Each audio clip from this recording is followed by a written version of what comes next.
e non sai come fare la verza, e adesso te lo dico io come devi farla, in modo incredibile, e piacerà davvero a tutti. Io sono riuscito a farla mangiare anche ai miei figli che la verza non la sopportavano. Cominciamo pulendo, tagliando una verza, via i gambi, la parte più dura, tiriamola via, la mettiamo nel minestrone oppure gli diamo i polli. Questa ricetta è per 4 persone, ho utilizzato mezza verza, però ho aggiunto anche altre verdure, quindi vedete voi, se usate solo verza, usate una verza intera, altrimenti fate come me. L'ho lavata, sfogliata, tirato via i gambi duri, adesso la taglio a pezzi abbastanza grossi e la metto dentro in una pentola capiente, una pentola abbondante perché la verza è molto voluminosa. Mezza la metto via, per domani che ci farò minestrone, ci farò un'altra cosa, tiro via la parte centrale che piace tanto ai coniglietti, via.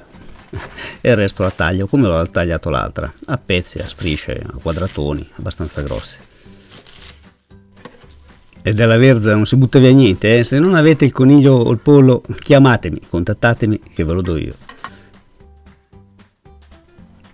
Una carota, questo è un carotone, ne usate neanche due più piccole se va bene, tagliatele a cubettini abbastanza piccoli, tipo insalata russa.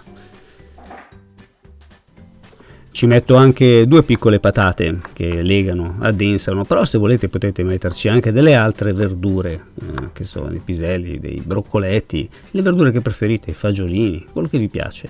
Ci metto una cipolla o un porro, addolciscono molto, la cipolla veramente lega i sapori, lega la patata, la verza, ci sta benissimo, la cipolla è doc. Andiamo sul fornello. Metto subito il fuoco a palla al massimo perché per scaldare quel pentolone lì ci vorrà un po'. Ci metto il sale, ci metto il pepe, ci metto 2-3 giri di olio extravergine di oliva, ma soprattutto ci metto mezzo bicchiere di acqua che mi va sul fondo e creerà un pochino di vapore per far appassire subito la verza. E come vedete non faccio il soffritto perché non serve assolutamente a niente per questa ricetta. Non vi ho neanche detto cosa sto facendo. Cottura 20 minuti da quando abbiamo iniziato. Sto creando un misto di verdure a base di verza che va bene per fare le torte salate, va bene per fare i ripieni, ma in questo caso lo utilizzeremo per fare una pizza, la base di una pizza senza impasto, senza pasta del pane. Uso proprio direttamente le verdure.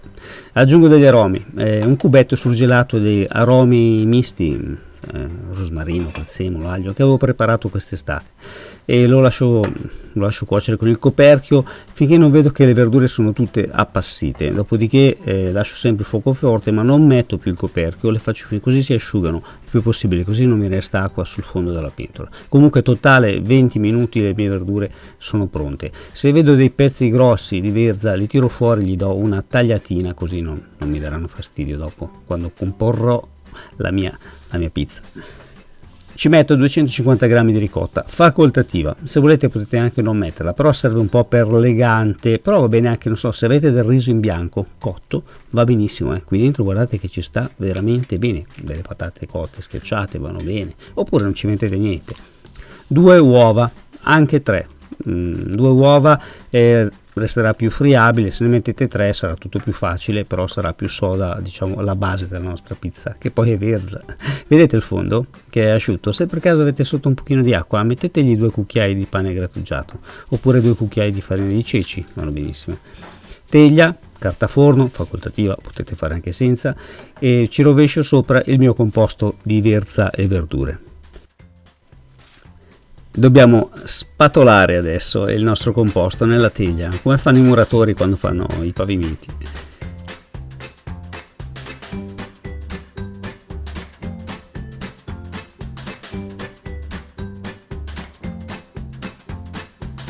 Una volta spianato tutto, se volete una spolverata di parmigiano, io non gliel'ho messa. Forno 200 gradi 10 minuti.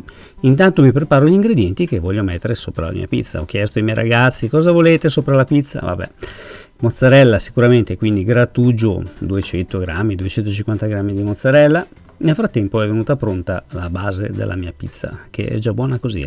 Mi hanno chiesto il prosciutto, per me è una bestemmia mettere sul prosciutto sopra qua. Comunque io ci avrei messo delle zucchine grigliate, ci avrei messo dei peperoni arrostiti, qualche acciughina, vabbè, ma allora hanno voluto il prosciutto, mettigli il prosciutto, mozzarella, mozzarella abbastanza abbondante, ovunque, ma potete mettere sopra anche provola, scamorza, quello che vi piace, e lo ributto nel forno altri 10 minuti. Tiro fuori e quando è ancora caldo una bella spolverata di origano. Questa stessa ricetta è buonissima fatta anche con gli spinaci o con le zucchine, ma in ogni caso provate a farla perché davvero vi darà una grande soddisfazione.